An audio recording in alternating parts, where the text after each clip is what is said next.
क्या जरूरत हो गया था कि फिर से गिरिराज सिंह जी ही संसद बने? काम क्या कौन किया था जब उनको जोड़ने की आवश्यकता पड़ी? बीजेपी फ्री में राशन दे दे के तो फ्री में खाने की आदत लगा दिए। हमें रोजगार तो दीजिए साहब, फ्री में कितना दिन तक हम खाते रहे? नहीं, अगर 55 साल युवा वो कहते हैं, लेकिन युवा वाला जुनून है वो अभी भी। पद यात्रा जो न्याय यात्रा निकाले, भारत जोड़ो यात्रा निकाले, 55 साल की उम्र में भी वो 20 साल के जैसे जुनून लेकर उतरे हैं। भारत तोड़ने, लेकिन उसमें घूस देना भी पड़ा ना। भ्रष्टाचार पर लगाम लगा कहाँ? किस आधार पर? आप अपने 5 काम गिनाइए जो आपके पार्टी के द्वारा हमारे क्षेत्र में किया गया। उनको जोड़ना था तो पाकिस्तान को अलग किए थे, 1947 में उनको जोड़ना चाहिए था। उन्होंने 1971 में बांग्लादेश को अलग किए, उनको जोड़ना चाहिए था। अफगानिस्तान को जोड़ना चाहिए था। हिंदुस्तान में कहाँ अलग है जिसको आप जोड़िएगा? भारत जोड़ो का कार्यक्रम करते। तो इस बार तो आपकी पार्टी की हालत जो है थोड़ा चरमरा रहा है, डगमगा रहा है। इस बार हम लोग 6 लाख प्लस में जीतने जा रहे हैं। 6 आप देख रहे हैं एक नज़र इंडिया। चलिए आज हम आप लोगों को ऐसे व्यक्ति से मिलाने जा रहे हैं जो कि भारतीय जनता पार्टी के मंडल अध्यक्ष, प्रखंड अध्यक्ष जी हैं, और इनका नाम मनोज कुमार गुप्ता जी हैं। सर, सबसे पहले आपका एक नज़र इंडिया में बहुत बहुत स्वागत है जी। सबसे पहले तो नज़र इंडिया को नमस्ते करना चाहेंगे और आभार प्रकट करना चाहेंगे कि आप जैसे लोग आज चुनावी माहौल में और चुनाव संबंधित चर्चा करने हेतु आपने अथक प्रयास करके एक पार्टी के अध्यक्ष को निमंत्रण दे के बुलाने का काम किया। इसके लिए आपको धन्यवाद। आप अभी भारतीय जनता पार्टी में हैं, तो इससे पहले क्या अन्य पार्टी में कभी आप गए थे? जी नहीं, बिल्कुल नहीं। हमारा जन्म ही बीजेपी में हुआ। जब से आप राजनीतिक में कदम रखें तो पहला कदम आप भारतीय जनता पार्टी के साथ आए, उस समय से अभी तक प्रेजेंट टाइम तक भारतीय जनता पार्टी के साथ हैं? जी बिल्कुल, और आगे भी रहेंगे। तो इस बार तो आपकी पार्टी की हालत जो है थोड़ा चरमरा रहा है, डगमगा रहा है। ये सब हवा है विपक्षियों का जी। हम पहले भी मजबूत थे। अपना प्रदर्शन 2019 में भी दिखा चुके हैं, 2020 में भी दिखा चुके हैं। हम भारी मतों से जीते थे। पिछले बार 4 लाख से जीते थे। इस बार हम लोग 6 लाख प्लस में जीतने जा रहे हैं। 6 लाख प्लस से जीतिएगा? किस आधार पर? आप अपने 5 काम गिनाइए जो आपके पार्टी के द्वारा हमारे क्षेत्र में किया गया हो।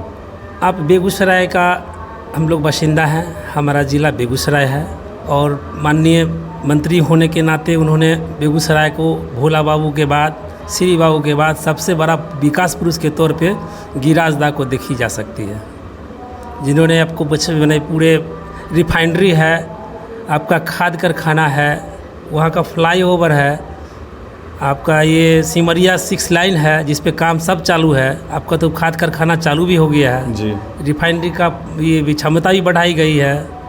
ये सब तो दिख रहा है। लेकिन मंसूर चक टू बछवरा रोड की हालत कब तक सुधर जाएगा, बन जाएगा रोड? ये बताइए। आप देख पा रहे हैं कि उस पर काम चालू है, उसकी टेंडर हो चुकी है, उस पर काम चालू है। कछुए की चाल जैसी ये काम चालू है?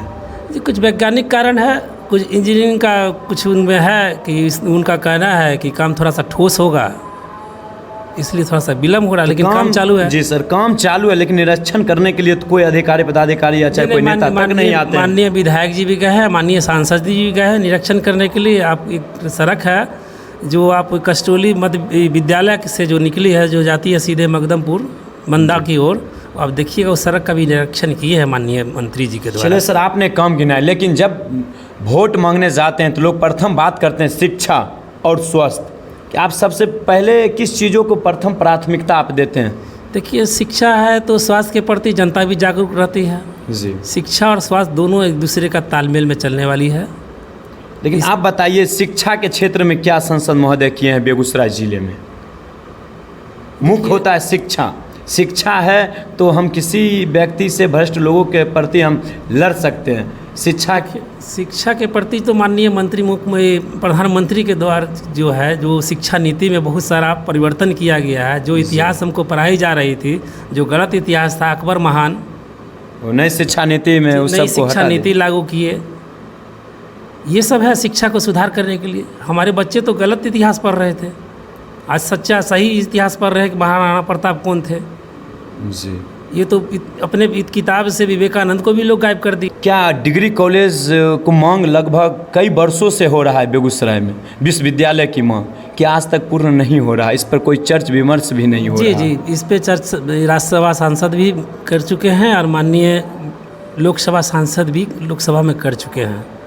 डिग्री कॉलेज यूनिवर्सिटी के लिए, जो कि आश्वासन है आपको ये 2024 के चुनाव के बाद वो भी प्राप्त हो जाएगा। बहुत सारा काम बाकी है, जो काम उन्होंने 5 साल में कर सकते थे उन्होंने किया, और आगे का मौका में देखिए। और जो भी हैं कमियां हमारे ज़िला में, उनके लोकसभा क्षेत्र में, हमारे लोकसभा क्षेत्र में सारा पूर्ण हो। जब आप वोट मांगने जाइएगा तो किस बात बोलिएगा, जो कौन सी बात बोलिएगा जो व्यक्ति थोड़ा जागरूक हो जाए, आपके बातों में ढल जाए और कमल छाप पर वोट दे दे? आज हम लोगों का नेता, राष्ट्रीय नेता श्री नरेंद्र मोदी जी हैं। उनके द्वारा काम किया गया, घर घर तक उनका काम पहुंचाया गया। योजना की तो गिनती कराने की आवश्यकता है नहीं, आप लोग जान रहे हैं सारी योजना, छोटी से बड़ी तक योजनाएं हैं।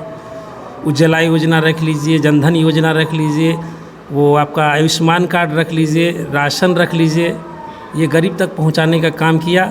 शौचालय जो हमारी माँ बहनें सोच करने के लिए जाती थी खुले खेत में, घर घर शौचालय देने का काम किया।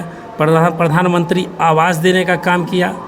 लेकिन उसमें घूस देना भी पड़ा ना, भ्रष्टाचार पर लगाम लगा कहाँ? वो प्रधानमंत्री के द्वारा जो काम किया गया, उन्होंने किसी को कैश नहीं दिया, और डीबीटी के माध्यम से, ट्रांसफर ऑफ बेनिफिट के माध्यम से, बेनिफिट के माध्यम से। बिचौलिया यदि कोई करवाते हैं तो बिचौलिया हर जगह होता है। उन्होंने तो पाक साफ सुथरा काम करने का काम किया कि पहले आपके यहाँ जाएगा, आप उस पैसे का मालिक होंगे। कहते हैं फ्री में राशन दे दे के तो फ्री में खाने की आदत लगा दी है, हमें रोज़गार तो दीजिए साहब, फ्री में कितना दिन तक हम खाते रहेंगे? रोज़गार तो नहीं दिए हैं आप। देखिए, लोगों की मानसिकता है रोज़गार, लोग सरकारी नौकरी को ही समझते हैं। रोज़गार देने के लिए तो नरेंद्र मोदी ने बहुत सारा काम किया है, बैंक से संबंधित, जैसे आपका विश्वकर्मा योजना है, उसके माध्यम से लोग रोज़गार पा सकता है। अब लोगों की मानसिकता बन गई है कि नहीं सरकारी ही, तो इस पर जनसंख्या की काबू हो।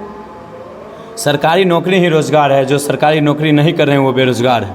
ये लोगों की मानसिकता है। रोज़गार बहुत सारा पैदा करने का काम अमित शाह जी बोल दिए कि पकौड़ा तलना भी तो रोज़गार है। बताइए, पढ़ लिख के अगर पकौड़ा की काम करे तो कहाँ तक? पढ़ने लिखने काबिल लोग तो अपना मुकाम हासिल कर ही लेते हैं, बिल्कुल। बीच में रह जाते हैं वो जो अधकचरा कम पढ़ते हैं, किसी पढ़ाई करते हैं, डिग्री मिल जाती है और आगे की तैयारी वो नहीं कर पाते हैं। और जो तैयारी करते हैं, अब देखिए IAS IPS की भरमार पड़ी है अपने बेगूसराय जिला से।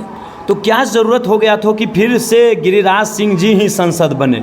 क्या नए चेहरे के मौके क्यों नहीं दिया गया बीजेपी में? उनका तो उम्र भी हो गया, घुटने के ऑपरेशन भी हुआ है, वो ज़्यादा चल फिर नहीं सकते हैं, ज़्यादा जनता के बीच नहीं जा सकते। उनका तो अब शरीर हो गया कि रेस्ट करने योग्य। जे वो कदम से कदम मिलाने के काम किए बेगूसराय के जनता के साथ, इसलिए उनको पुनरावृत्ति, उनको टिकट मिला। इससे कार्यकर्ता खुश हैं, कहीं नाराज़गी नहीं है। बताइए, देश में 55 साल का बच्चा युवा हो नहीं, अगर 55 साल युवा वो कहते हैं, लेकिन युवा वाला जुनून है वो अभी भी। पद यात्रा जो न्याय यात्रा निकाले, भारत जोड़ो यात्रा निकाले, 55 साल की उम्र में भी वो 20 साल के जैसे जुनून लेकर उतरे। भारत तोड़ने का काम कौन किया था जब उनको जोड़ने की आवश्यकता पड़ी? बीजेपी वाले। उनको जोड़ना था तो पाकिस्तान को अलग किए थे, 1947 में उनको जोड़ना चाहिए था। उन्होंने 1971 में बांग्लादेश को अलग किए, उनको जोड़ना चाहिए था। अफगानिस्तान को जोड़ना चाहिए था। हिंदुस्तान में कहाँ अलग है जिसको आप जोड़िएगा? भारत जोड़ो का कार्यक्रम करते हैं। ओ, हिंदू मुस्लिम जो आप लोग लड़ा के रखे हैं, लोग कहते हैं उन्हीं सबको एकजुट भाईचारा, एक राष्ट्र। आज आयुष्मान कार्ड बन रहा है तो क्या मुस्लिम भाई बहनों को नहीं बन रहा है? आज 5 किलो अनाज फ्री मिल रहा है तो क्या मुस्लिम भाई बहनों को नहीं मिल रहा है? हम तो कहते हैं हिंदी भाई बहनों से ज़्यादा दाना जो ही उठाते हैं। हम तो देखते हैं, हमारे बगल में है डीलर, हमारे हिंदू भाई ले जाते हैं एक झोला में और उनका जाता है ठेला में। बात समझ रहे हैं ना?